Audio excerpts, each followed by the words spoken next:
Brothers లో ఆషాఢం KG sale మళ్ళీ మొదలైంది. మరెన్నో క్రేజీ ఆఫర్స్ ఖైదు చేయండి ఆర్ఎస్ బ్రదర్స్. మీరు ఇలా మోడలింగ్ లో బిజీ అయిన సమయంలో చాలా మంది ఇలా పిక్ చేసుకునేవాళ్ళు, కొంతమంది షూట్స్కి పంపించేవాళ్ళు, ఇంకొంతమందికి ఎక్కడ అవకాశాలు ఉంటే అక్కడ పంపించేవాళ్ళు. మీరు కూడా కలిసి ట్రావెల్ అయ్యేవాళ్ళు. అలా మీరు కలిసి ట్రావెల్ అయ్యే సమయంలో ఒక హీరో మీకు పరిచయం అయ్యారు, ఉదయ్ కిరణ్ గారు. సో అంటే ఉదయ్ కిరణ్ గారు అసలు జీరోగా ఉన్నప్పుడు మీకు తెలుసు అంటే యాజ్ మోడల్గా నేను నా యాడ్ ఏజెన్సీ నుంచి ఉదయ్ కిరణ్ ఫిల్మ్స్కి హీరోగా రాకముందు నాతో ఒక 2 యాడ్ ఫిల్మ్స్ చేశారనమాట. ఓకే. సో అప్పటి నుంచి నాకు పరిచయం. సో అంటే ఉదయ్ కిరణ్ హీరో కాకముందు మీకు తెలుసు ఆయన లైఫ్ ఏమీ పూల పంపు కాదు, ఆయన కూడా చాలా కష్టాలు పడి వచ్చారు.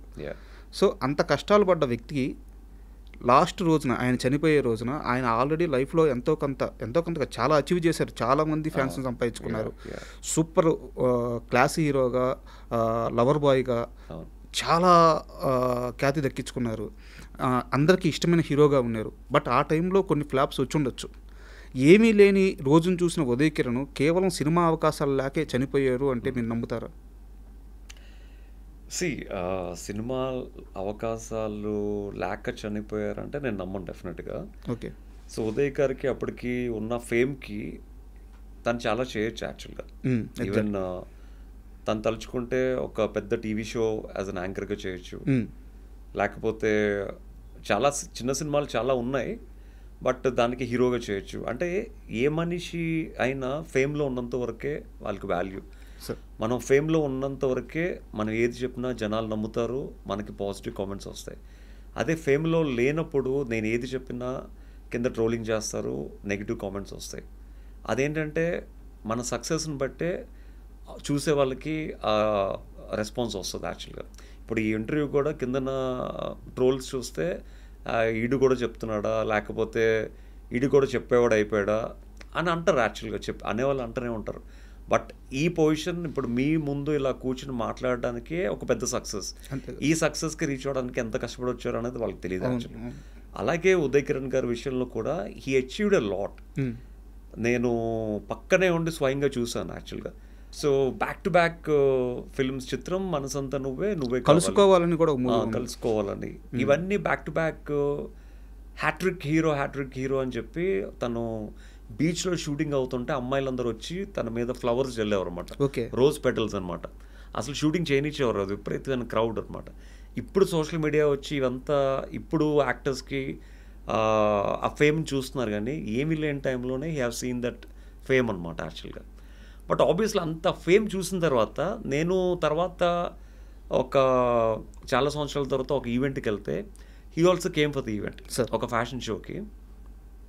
ఆ ఫ్యాషన్ షోలో తను కూడా ఒక నార్మల్గా కూర్చున్నాడే కానీ ఒక సెలబ్రిటీకి ఇవ్వాల్సిన రెస్పాన్స్ కానీ ఒక సెలబ్రిటీకి ఇవ్వాల్సిన ట్రీట్మెంట్ కానీ ఇవ్వలేదు యాక్చువల్లీ. ఓకే.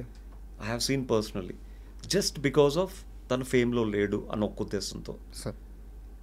సో ఒక మనిషికి ఒక నడుస్తున్నప్పుడు రోజ్ పెటల్స్ జల్లి ప్రతి అడుగులోని పూలతో నడిపించే ఒక ఫ్యాన్స్ ఉన్న టైంలో సినిమాలు 2-3 సినిమాలు ఫ్లాప్ అయ్యేసరికి అసలు ఒక ఈవెంట్కి వచ్చినప్పుడు కూడా పట్టించుకోకపోతే ఆబ్వియస్లీ ప్రతి మనిషికి ఒక బాధ ఉంటుంది యాక్చువల్గా. కష్టం సార్ తీసుకోవడం.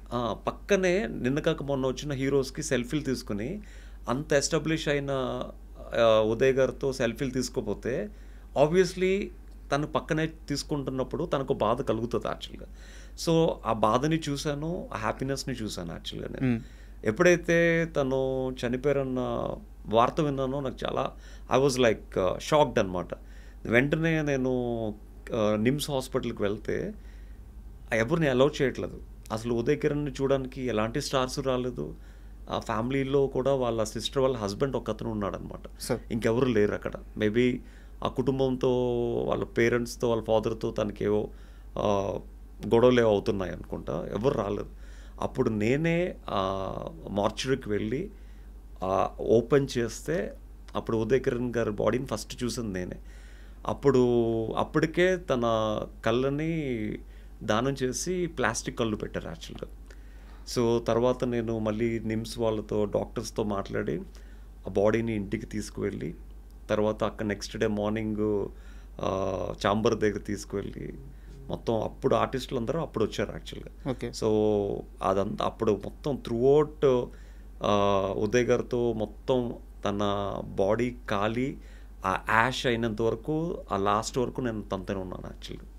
ఆ బాడీ మొత్తం కాలినంత వరకు తనతోనే ఉన్నాను. చాలామంది కొంతమంది మధ్యలోనే వెళ్ళిపోయారు, కొంతమంది బాడీ ఇలా అంటించిన వెంటనే వెళ్ళిపోయారు actually. But I'm the one. Maybe ఇద్దరు ముగ్గురు కొంతమంది ఫ్యాన్స్ ఉన్నారనమాట. మొత్తం బాడీ అంతా కాలినంత వరకు, బాడీ బూడిదైనంత వరకు నేను ఉండి చూసి అప్పుడు నేను ఇంటికి వెళ్ళడం జరిగింది. అంటే ఇంకా ఒక ఫ్రెండ్కి అంతకన్నా మనం ఎక్కువ ఏమి ఇవ్వగలం యాక్చువల్గా. అంటే మీరు చెప్తుంటే అంటే ఇండస్ట్రీలో ఒక ఫేమ్ వచ్చిన తర్వాత అంతే, ఏదన్నా ఫేమ్లో ఉంటేనే మీకు గుర్తింపు, మీకు మర్యాద, మీకు మీ గురించి మంచిగా మాట్లాడతారు. అంటే ఒక బిగ్ బాస్ నుంచి బయటకు వచ్చినప్పుడు నా గురించి, నా ఇంటర్వ్యూస్ గురించి ట్రెండింగ్లో ఉన్నాం కాబట్టి ఒక ఇంటర్వ్యూ చేస్తే ఆ ఇంటర్వ్యూ ద్వారా కొన్ని వ్యూస్ వస్తాయి, ఛానల్ రేటింగ్ పెరుగుతుంది, ట్రెండింగ్లోకి వెళ్తుంది, డబ్బులు వస్తాయి ఉద్దేశంతో ఇంటర్వ్యూ చేసేవారు.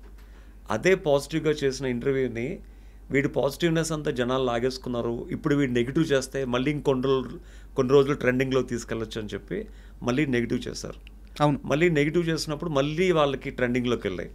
అప్పుడు చాలామంది ఆర్టిస్టులు 30 years పృథ్వీ గారు కూడా నా గురించి నెగిటివ్గా మాట్లాడారు. బికాస్ ట్రెండింగ్లో ఉన్న ఒక పర్సన్ని పోక్ చేస్తే heal become more trending actually. So చాలామంది నా పేరు యూజ్ చేసుకుని they came in to trending అనమాట. సో అలాగా నన్ను రైట్ లెఫ్ట్ ఆడుకున్నారు యాక్చువల్గా. బట్ ఇట్స్ ఓకే, బికాజ్ నా వల్ల వాళ్ళకి ఏదో ఒక విధంగా ఉపయోగం, మీరు అప్పటికే రాటు తెలిపోయారు, ఏదో ఒక విధంగా వాళ్ళకి ఉపయోగం పడుతుంది అని తెలిసిన తర్వాత ఇంకేమంటాం. సో ఫ్యామిలీస్ని మీడియాకు ముందుకు లాగారు, పిల్లలతో పాటు మీడియా ముందుకు వెళ్ళి మేమేంటో ప్రూవ్ చేసుకోవాల్సి వచ్చింది. ఇట్స్ ఓకే, ఇదంతా ఎందుకు, జస్ట్ బికాజ్ ఆఫ్ ఒక మిడిల్ క్లాస్ పర్సన్. అదే మీరు రిచ్ పర్సన్ అయితే మీ జోలికి ఒక్కడు కూడా రాడు, మీ గురించి ఒక్కడు కూడా కామెంట్ పెట్టాడు. అది. అండ్ మీరు బిగ్ బాస్ నుంచి బయటకు వచ్చిన తర్వాత కొన్ని సినిమా ఆఫర్లు అయితే వచ్చినాయి మీరే హీరోగా. బట్ ఒక హీరో వాళ్ళందరితో కలిసి కూర్చొని మాట్లాడి వాళ్ళ మైండ్ సెట్ మార్చేసి మీకు సినిమా ఛాన్సులు రాకుండా కొన్నిటిని అడ్డుకున్నాడు అని చెప్పి ఒక టాక్ అయితే ఉంది. నిజమా? ఇండస్ట్రీ నిజమా అబద్ధం? నిజం అవ్వచ్చు. అంటే బేసిక్ ఏంటంటే ఆబ్వియస్లీ మనకు తెలిసి మనం ఏ తప్పు చేయలేదు. సో మనం ఉన్నది ప్రూవ్ చేసుకోవడానికి, జీవితంలో ఎప్పటికైనా ఏదో ఒకటి సక్సెస్ అవ్వడానికి, ఉన్న సక్సెస్ని లైఫ్ అంతా నిలబెట్టుకోవడానికి ఇండస్ట్రీకి వచ్చాం. ఇప్పుడు మన వెనకాల ఎవరు ఏం చేస్తున్నారు అన్నది మనకు తెలియనప్పుడు మనం వాళ్ళ గురించి మాట్లాడకూడదు యాక్చువల్గా. సో మేబీ చేసి ఉండొచ్చు. మీ దాకా వచ్చిందా? నా దాకా వచ్చిందంటే వచ్చిందని చెప్పాలి. But I don't to take anyone's name అనమాట. Okay, but it's okay. ఇప్పుడు మనకి రాత ఉన్నప్పుడు ఎవరైనా అడ్డుకున్నా మన రాతను ఎవరు మార్చలేరు. సో ఇక్కడ అంటే ఈ క్వశ్చన్ ఎందుకు అడిగానంటే నాకు తెలియంది ఒకటి మిమ్మల్ని అడుగుతున్నాను సార్. మోడలింగ్ అంటే అక్కడ బిహేవియర్ కానీ థాట్ ప్రాసెస్ కానీ ఇవి కూడా నేర్పిస్తారా? యా, అంటే ఒక సిచ్యువేషన్ మనం ఎలా హ్యాండిల్ చేయాలి, ఆబ్వియస్లీ బాడీ లాంగ్వేజ్ ఉంటుంది, సెల్ఫ్ కాన్ఫిడెన్స్ ఎలా బిల్డ్ చేసుకోవాలన్నీ ఉంటాయి అన్నమాట. సో అవే మిమ్మల్ని రాటు తెలిసింది. ఎందుకంటే ఇప్పుడు మీరు ఉదయ్ కిరణ్ గారి విషయంలో ఏవైతే చెప్పారో అవన్నీ కూడా మీరు లైఫ్లో మీరు కూడా చూశారు.